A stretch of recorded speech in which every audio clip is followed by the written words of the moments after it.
낮 예배 시간, 이 오전 예배 시간이 참 보람 있었다. 내게도 너무 행복했다. 아까 꽃으로 태어났던 그 보람을 느끼면서 한 송이의 꽃이 죽는 것처럼 우리 또한 하나님의 백성으로, 하나님의 거룩한 백성으로 내가 그리스도인으로서 거듭나게 되지고 내가 성도라고 하는 그 신분을 갖게 되었음을 우리가 행복해하고 보람을 느끼면서 예배할 수 있어야 되고 우리는 살아갈 수 있어야 되는 것입니다.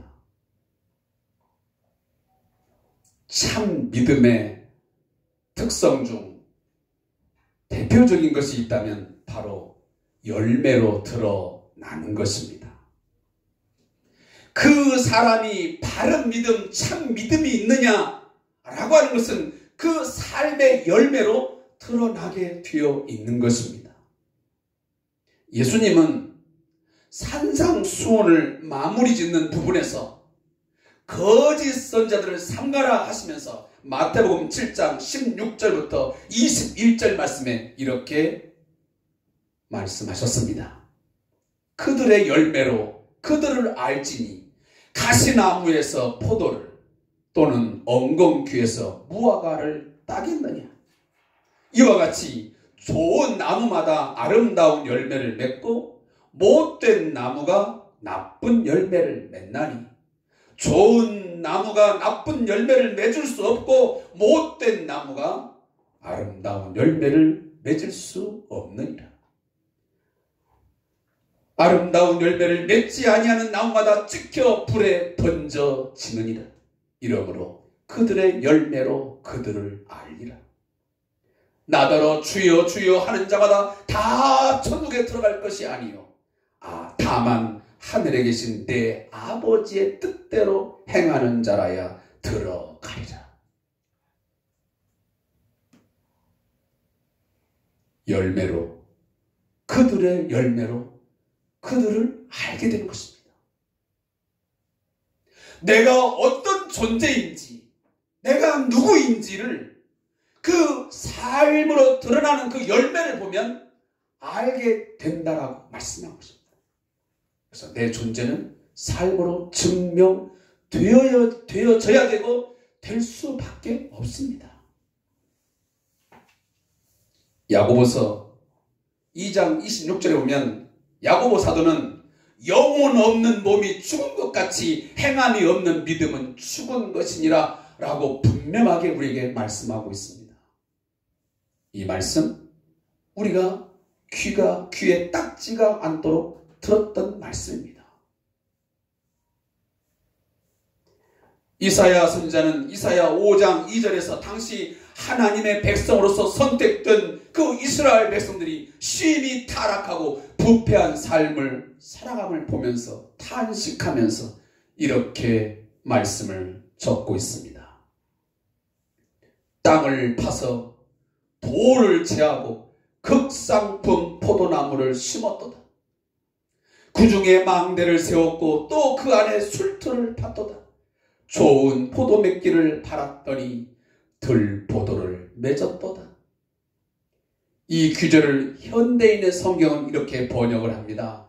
땅을 파서 돌을 없애고 제일 좋은 포도나무를 심었네. 그가 그곳에 망대를 세우고 포도즙 짜는 틀을 만들어 놓고 좋은 포도가 맺히기를 기다렸으나 쓸모없는 포도가 맺혔구나.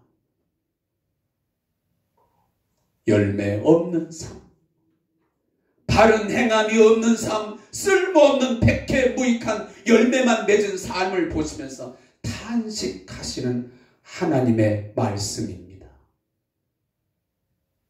저와 여러분을 예수의 십자가의 피로 말미암아 구속하여 속량하여 우리를 이 땅에 거룩한 열매, 제일 좋은 극상품 포도나무의 열매를 맺으라고 심어놓았더니 사랑하는 성도 여러분, 백해무익한 쓸모없는 들포들을 맺어서야 되겠습니까? 극상품 포도나무를 심어놨으면, 제일 좋은 포도나무를 심어놨으면 거기에 걸맞는 좋은 포도 열매를 주렁주렁 탐스럽게 맺어야 당연한 거 아니겠습니까? 바른 믿음, 참 믿음은 생명이 있기에, 그 안에 예수의 생명이, 하나님의 생명이 있기에 좋은 열매를 맺는 삶을 살 수밖에 없는 것입니다. 사랑하는 성도 여러분, 제가 종종 탄식하듯 하는 이야기지만, 물론 이 이야기를 들으면 때로는 불편하고 듣기 싫은 소리가 될 수도 있습니다. 그것은 교회가 세상보다 더 썩었구나.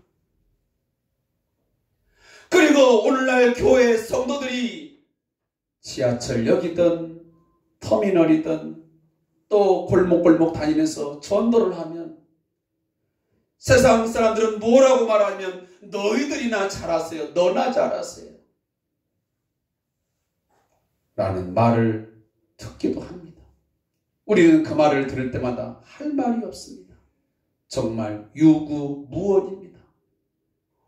이것이 얼마나 안타까운 현실이냐, 그런 말입니다. 마태복음 5장 16절에서 예수님은 교회 공동체의 착한 행실을 통해서 세상 사람들이 하나님을 찬양하게 하라고 했지만, 지금 우리의 교회의 형편은 그 반대가 되어 있습니다. 교회가 세상보다 더 부패한 모습으로 나타나서 사람들로부터 욕을 먹고 있습니다.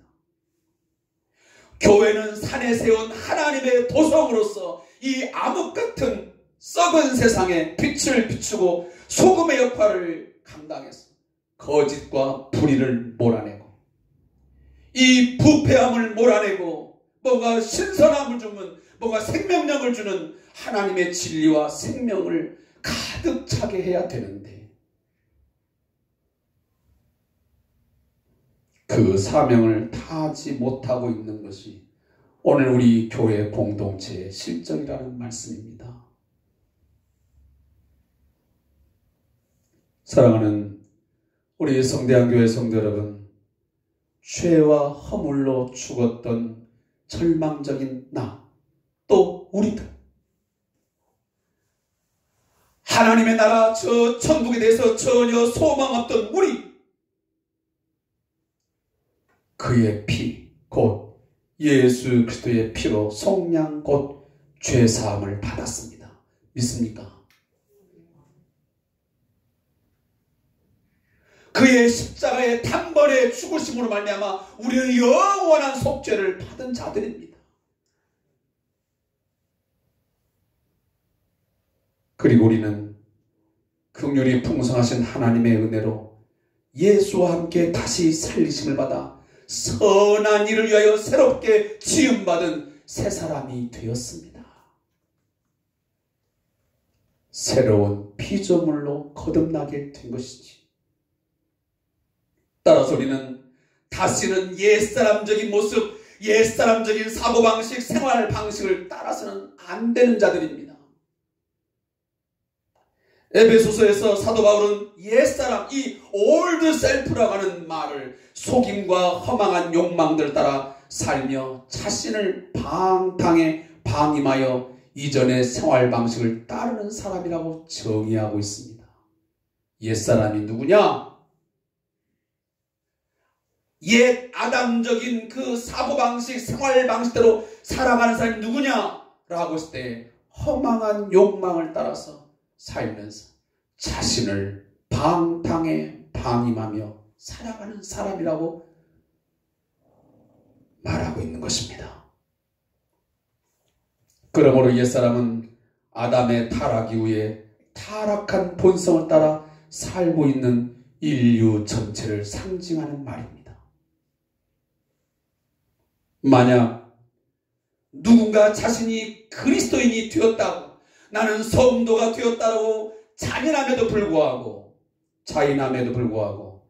옛사람이 살던 사고방식과 삶의 패턴대로 지속적으로 계속해서 산다면 그는 결국 하나님의 심판대 앞으로 나아가 영원한 멸망에 처해질 수도 있다는 것을 분명하게 아셔야 됩니다. 주여 주여 하는 자마다 다 천국에 들어갈 것이 아니요 내 아버지의 뜻대로 행하는 자여야 들어가리라. 이 말씀을 꼭 기억하셔야만 되는 것입니다.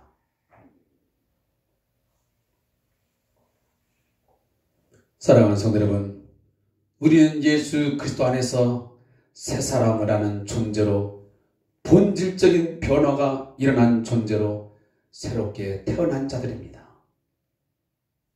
새 사람. 올드 셀프가 아닌 이제는 뉴 셀프가 된 사람들입니다. 예수 안에서 전혀 질적으로 새로운 존재로 변화가 된 것입니다. 하나님의 생명과 그 하나님의 본성을 소유한 사람으로 우리는 이 세상에 새롭게 거듭난 자들입니다.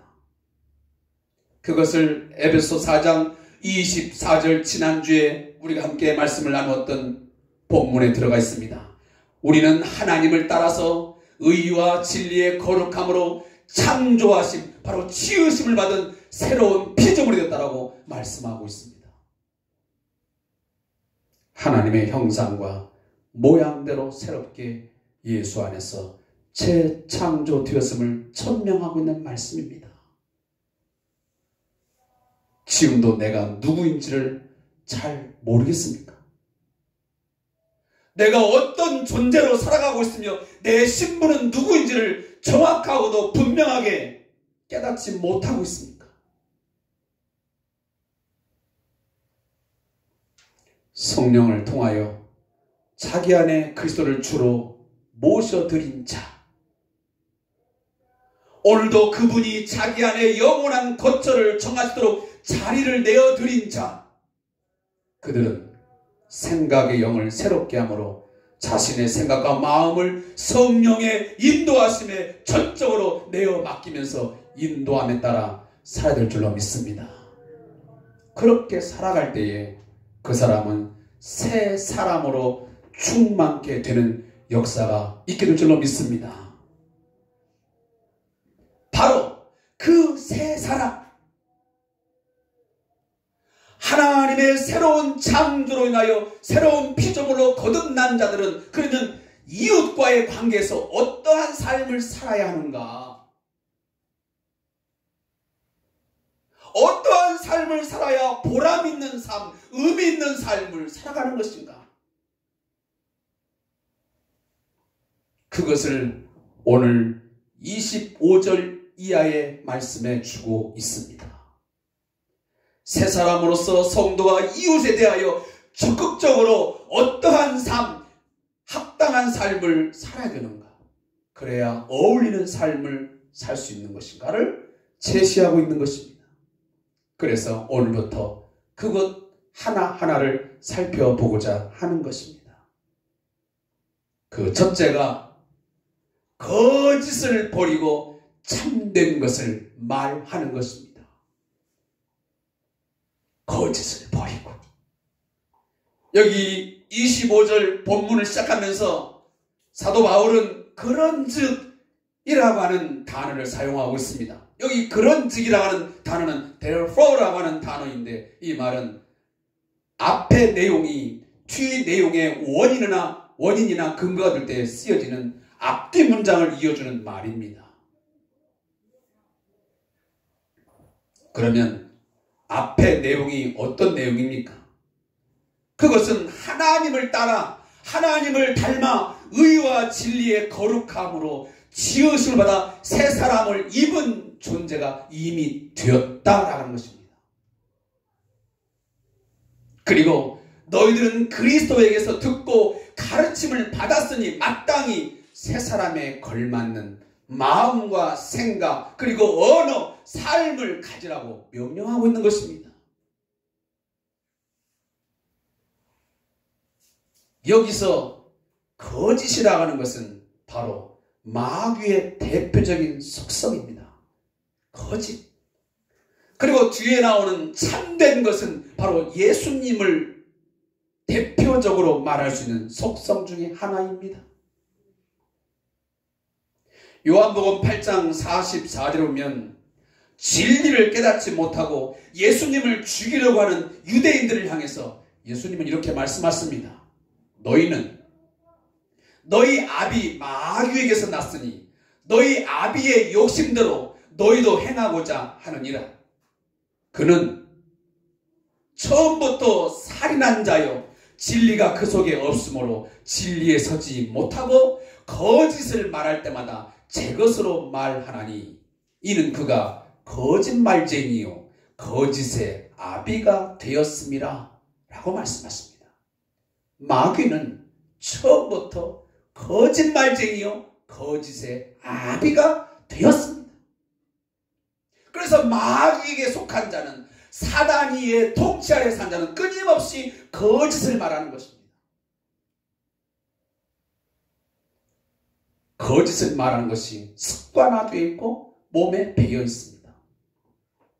마귀는 이미 최초의 동산 에덴에서 아담과 하와에게 접근을 하여 거짓말로 유혹합니다. 뭐라고? 선악을 알게 하는 나무의 열매는 먹지 말라. 네가 먹는 날에는 반드시 죽으리라. 하나님은 말씀하셨는데 하나님의 말씀을 거짓말로 뒤바꿔 버립니다. 뭐라고? 네가 먹어도 결코 죽지 아니하리라. 극부정을 합니다.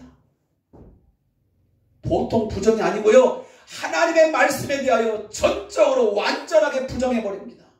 반드시 죽는다 그러는데 결코 죽지 않는다. 이것이 마귀의 속성입니다. 하나님의 말씀에 불순종하게 하여 반역하게 하는 장본인이 바로 이 마귀인데 그 무기가 뭐냐면 거짓말이에요. 그는 그 이후에 지속적으로 하나님을 대항하여 말씀을 왜곡하여 거짓말로 하나님의 백성을 유혹했고 시험했습니다. 이 거짓말에 넘어지고 자빠진 사람들이 너무도 많습니다. 이 악한 사단이의 이 거짓말의 영향으로 많은 사람들이 넘어지고 있고 때로는 그 사회와 집단에 많은 갈등과 고통을 안겨줄 때가 참 많습니다. 심지어 살인과 전쟁까지 일으키는 원인으로 작용하기도 합니다. 예수님의 사역에 그리고 예수님의 그 죽음의 그 십자가의 길에도 보면 끊임없이 유대인들은 거짓말과 때로는 거짓 증인까지 세워가면서 예수님을 함정에 몰아넣고 결국 십자가 처형에 처해지도록 몰아갔습니다. 우리가 이제 고난주간이 다가오면 예수님의 그 고난의 일주일의 행적과 말씀을 한번 묵상해 보겠지만 그 순간에 보면 이 유대인들은 거짓을 선동해 가지고 예수님을 계속적으로 몰아갑니다. 하나님의 아들됨을 부정하고 그 십자가의 의미를 퇴색시키기 위해서 끊임없이 사단은 이 유대인들을 통해서 공격합니다. 그 무기가 바로 거짓말이. 우리가 잘 알듯이 초대교회 당시 마가다락방에 성령의 역사가 강하게 일어납니다. 그 성령의 역사가 강하게 나타날 때에 사도행전 5장에 오면 덜컥 큰 사건이 벌어집니다. 바로 그곳에 여지없이 사단이가 찾아온 것입니다. 아나니아와 삽비라의 마음속에 역사를 합니다. 그리고 베드로와 성령을 거짓말로 속입니다. 그 결과 어떤 상황이 초대교회에 벌어집니까? 두 부부가 한순간에 죽임을 당하는 일이 벌어지게 됩니다. 거짓말이 그 초대교회 그 성령 공동체 성령의 역사가 강하게 일어나는 그 공동체를 무너뜨리게 하는 병들게 하는 그 힘으로 작동을 합니다. 오늘 우리 사회에도 인간관계가 깨어지고 그리고 갈등과 충돌을 빚게 되는 그 저변에는 거의 다 진실을 말하지 않고 참된 것을 말하지 않고 거짓을 말한 결과입니다. 오늘날 우리 한국교회와 그리고 전 세계에 퍼져 있는 많은 하나님의 교회, 이 주님의 몸된 교회 공동체를 병들게 하고 무너지게 하고 고통스럽게 하는 것 중에 하나가 뭔지 아십니까? 바로 교회 안에 성도들과의 관계 속에서 참된 것을 말하지 아니하고 거짓을 말했을 때에 그러한 결과를 빚어내는 것입니다.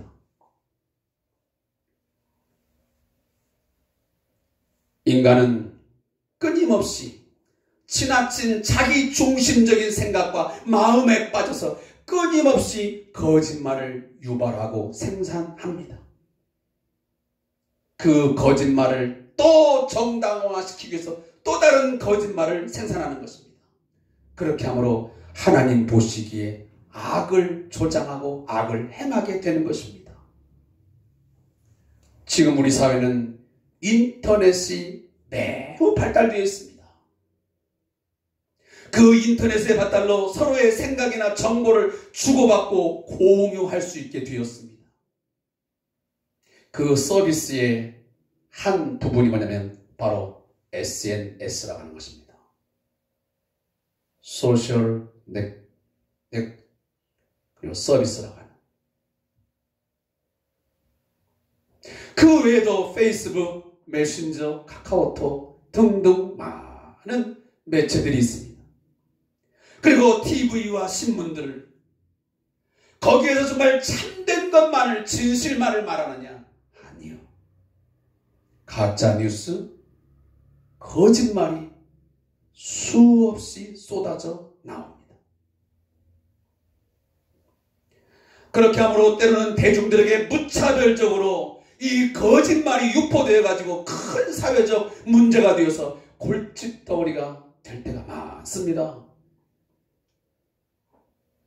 어떤 사람들은 무차별적으로 특정 연예인이나 특정 계층을 타겟으로 삼아가지고 거짓되고 왜곡된 정보로 공격하여서 그 사람과 그의 가족 그리고 그 계층의 사람들에게 큰 상처와 아픔을 주는 돌이킬 수 없는 그러한 상황으로 그런 궁지로 내모는 경우도 있지 않습니까?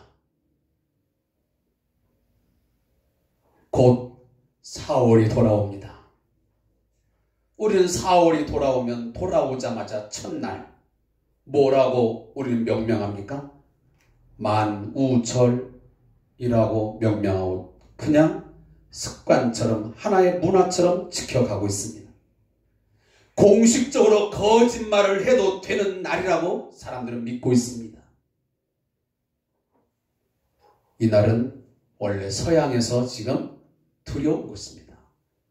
영국에서 프랑스에서 미국으로 또 오면서 이 만우절이라고 하는 한 문화적인 이런 어떤 형태로 들어온 것입니다. 지금 우리나라도 그것이 그냥 우리의 삶에 젖어들어서 4월 1일 하면 만우절. 그래서 억지로 거짓말을 만들어서 그냥 웃고 지나가죠. 심지어 경찰청의 112 또 소방서의 119 등의 허위 신고가 그날만 되면 폭주를 합니다.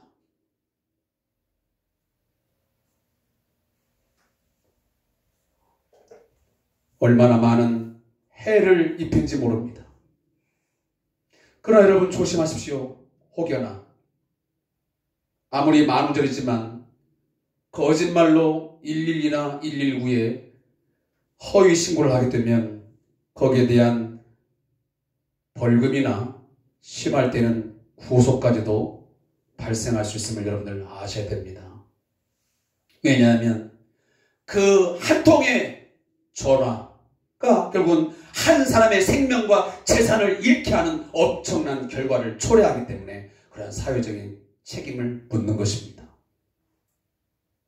사랑하는 성도 여러분, 우리 성대한교회 성도님들은 절대로 이런 세상 풍속 따르지 않기를 바랍니다.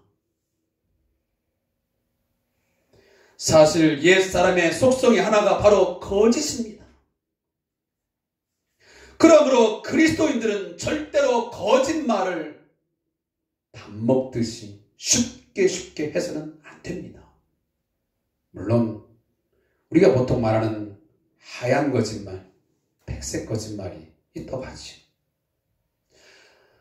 저도 이제 요양시설에서 근무를 하기 때문에 대부분 이제 치매가 있으신 어르신들과 하루를 살아가기 때문에 우리 어르신들과 대화를 하다 보면 거짓말을 할 수밖에 없는 그런 상황이 참 많습니다. 어떤 질문을 하게 되면 거기에 대해서 그냥 거짓말로 답을 하는 거죠. 그러나 그러한 것들을 빼놓고요, 우리가 정말 악의적이고 그리고 너무 습관적인 그 거짓말을 자주 내뱉다 보면 그 사람에 대한 신뢰도가 떨어지는 것입니다. 그러면 오늘 성경은 왜 우리들이 거짓을 버리고 왜 각각 그 이웃과 더불어 참된 것을 말해야 되느냐, 왜 이웃과의 관계 속에서 참된 것을 추구하고 참된 말을 하면서 살아야 되느냐, 그 이유를 정확하게 말합니다. 이는 왜냐하면 우리가 서로 지체가 됨이라 말씀합니다. 지체가 되기 때문이다.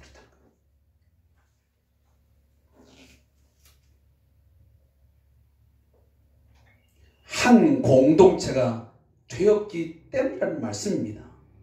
한 운명 공동체라는 말씀이에요.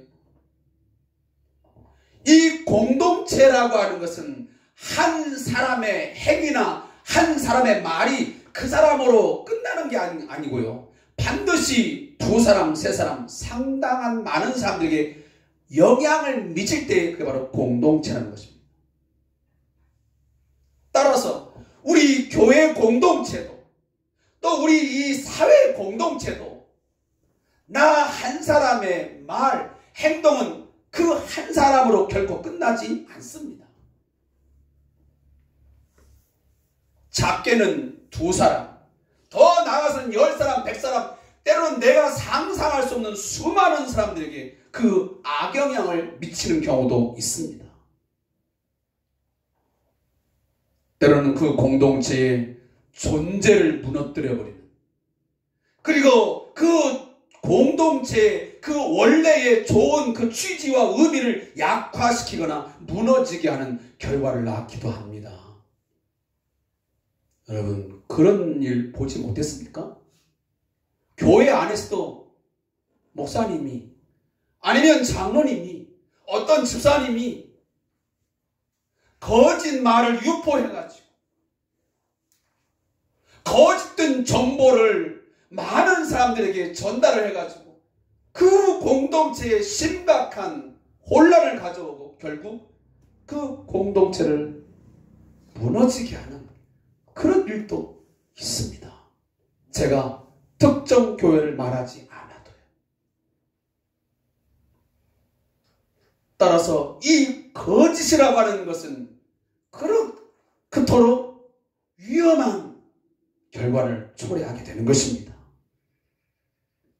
그러면 이것은 여기 지체가 됨이라 라는 말을 그러면 교회 공동체만을 의미하느냐? 저는 그렇게 말하고 싶지 않습니다. 일반 사회적 영역까지 확대 해석을 해도 무리는 없는 것 같습니다. 왜? 우리 교회 공동체 성도들도 이 사회 공동체의 한 일원이기 때문입니다.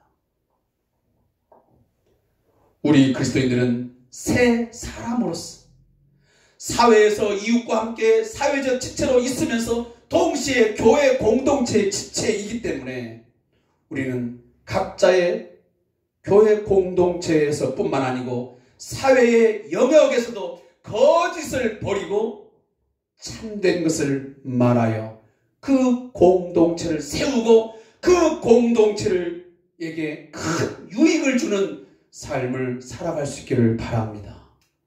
그것이 바로 이 교회가 세워진 하나의 중요한 이유이자 목적이 되기도 합니다. 오늘 우리 사회는 거짓이 판을 칩니다.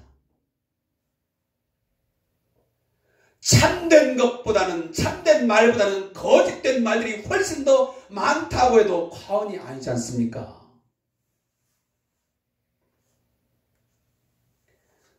세상의 소금, 세상의 빛으로 세워졌다 하는 것이 무엇입니까?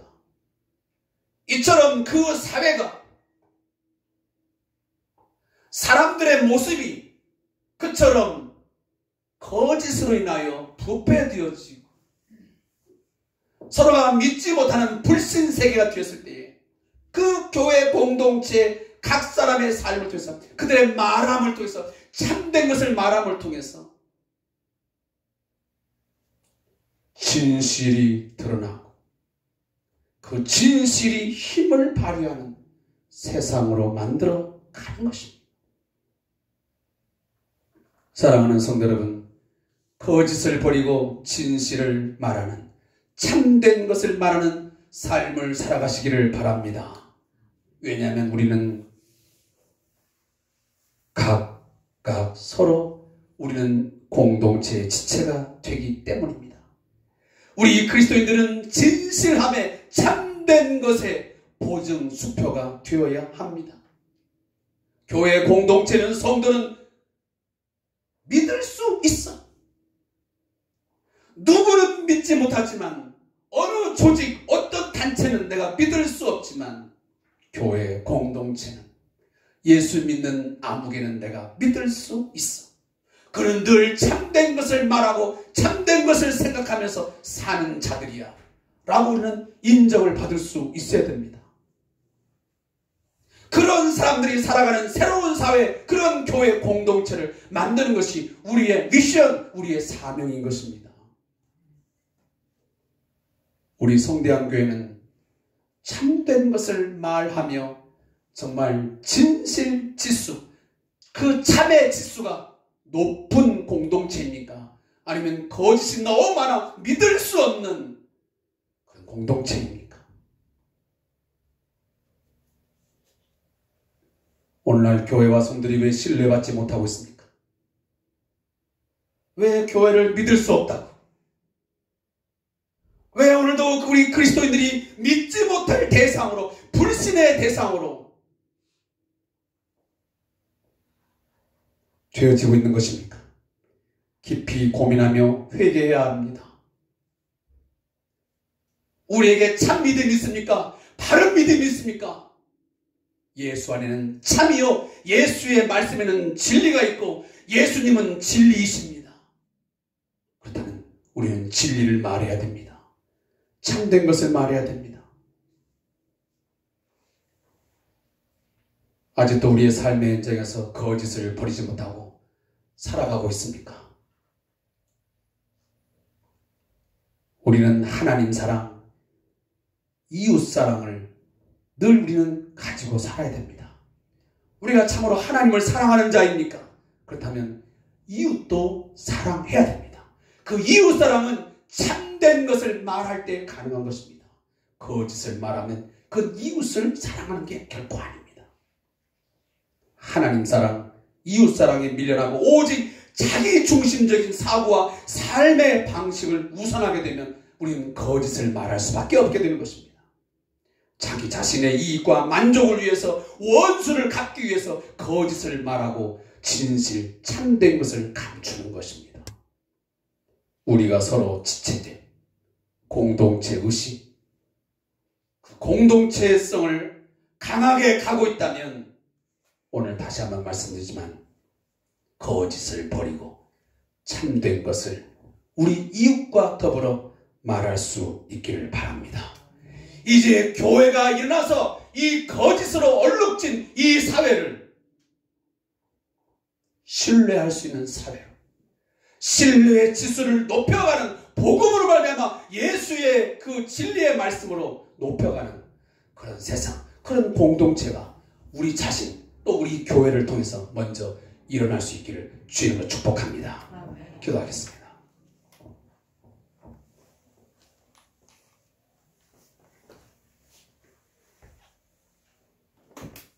내가 곧 길이요 진리요 생명이니 라고 말씀하시고, 하나님 안에는 오직 참된 것, 진리가 있음을 우리에게 거듭 말씀하시는 하나님 아버지, 우리가 새 사람 되었음, 하나님의 의와 진리와 거룩함으로 지으심을 받은 새 사람 입었으니 이제는 거짓을 버리고 거짓의 옷을 벗어 던져버리고 참된 것을 말하는 새 사람으로 살게 해 주옵소서. 우리 서로 지체가 되었으니, 우리는 공동체가 되었으니, 이 사회적인 책임을 지기 위해서, 이 사회의 무너짐, 이 사회의 병듦을 막아가기 위해서 거짓을 멀리하고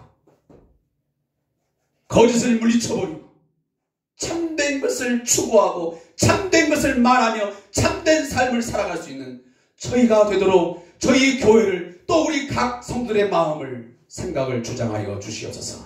예수님의 이름으로 축복하며 기도합니다. 아멘.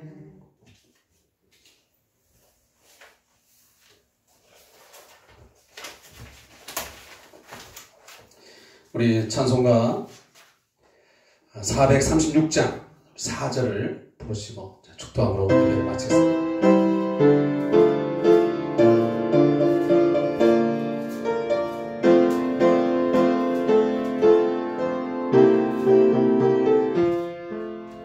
주 따라가는 길 험하고 멀어도 찬송을 부르며 뒤따라가리라. 나 주를 모시고 영원히 살리라. 날마다 섬기며 주 함께 살리라. 아멘. 영생을 누리며 주 안에 살리라. 오늘도 내일도 주 함께 살리라. 지금은 진리 되시며 우리로 하여금 참된 것을 말하며 살아갈 수 있도록 우리에게 본이 되어주신 우리 주 예수 그리스도의 은혜와 우리 하나님 아버지의 넓고 크신 사랑하심과 우리들로 하여금 거짓을 버리고 참된 것을 말하여 그 지체가 서로 세워지며 그 공동체의 건강함을 유지할 수 있도록 역사하시는 성령님의 역사, 교제, 교통하심이 오늘도 말씀을 듣고 새 사람 되었음을 믿고 예수의 십자가에 죽고 부활하심을 통해서 나는 이미 새 사람 되었다 라고 믿고 확신하면서 거짓을 버리고 참된 것을 말하며 살기로 다짐하는 우리 모든 성들의 삶과 저들의 가정과 직장과 사업장과 그리고 이 나라 이 민족 위에, 그리고 오늘도 우리와 함께 무릎으로 주님을 섬기며 살아가는 우리 왕장철 목사님과 우리 박상호 선교사님의 사역 위에 영원토록 함께 있을지어다. 아멘. 성령 하나님께서 믿음으로 살아가도록 주님 도와주옵소서. 살아갈 수 있게 해 주옵소서.